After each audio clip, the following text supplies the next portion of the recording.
Nos argumentos da função, existe uma observação que é importante que a gente faça.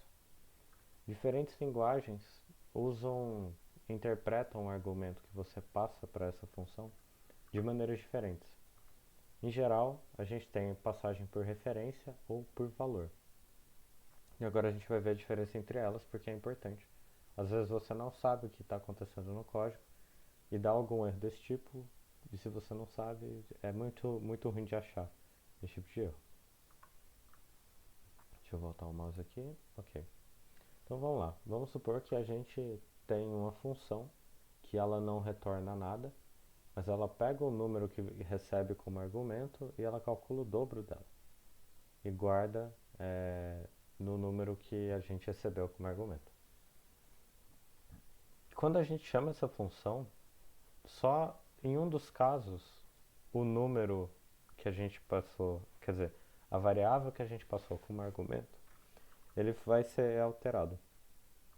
No outro caso, isso não vai acontecer. Então vamos lá. Nesse pedaço de código aqui, é como se a gente pegasse a função do slide anterior e tivesse testando ela. Ou seja, eu vou ter um número inteiro de nome num e eu falo que o valor dele é igual a 10.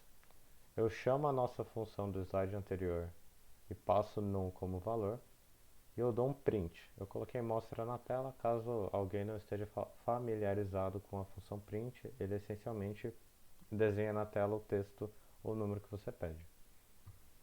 Se a gente passa esse valor por referência,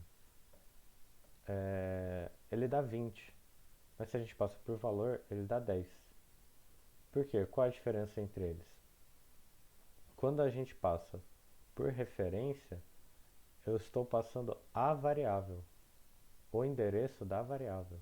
Ou seja, se eu mudo a variável dentro dessa função, a variável é mudada também. E essa mudança ela é carregada para o restante do código. Agora, se eu passo por valor, aqui, quando o interpretador ou o compilador lê o código, ele não vai passar o endereço da variável. Ele passa o valor que ela armazena, ou seja, ele passa 10. Então a mudança que eu fizer na função não carrega para o restante do código. Em geral, depende da linguagem. Em particular, a linguagem C aceita as duas formas. Você pode passar alguma coisa por referência usando ponteiros. Você pode passar algo por valor usando números, uma variável inteira, como a gente faz aqui. É importante que antes de começar a programar ou projetar um código em uma linguagem específica, vocês tenham noção desse tipo de coisa, porque às vezes você já implementou 200 linhas, tem alguma coisa dando errado, o dado está dando errado. Enfim, eu duvido que você chegue a implementar 200 linhas sem ter pesquisado isso antes. Mas é algo legal de vocês pesquisarem e saberem antes de começar a programar numa linguagem específica.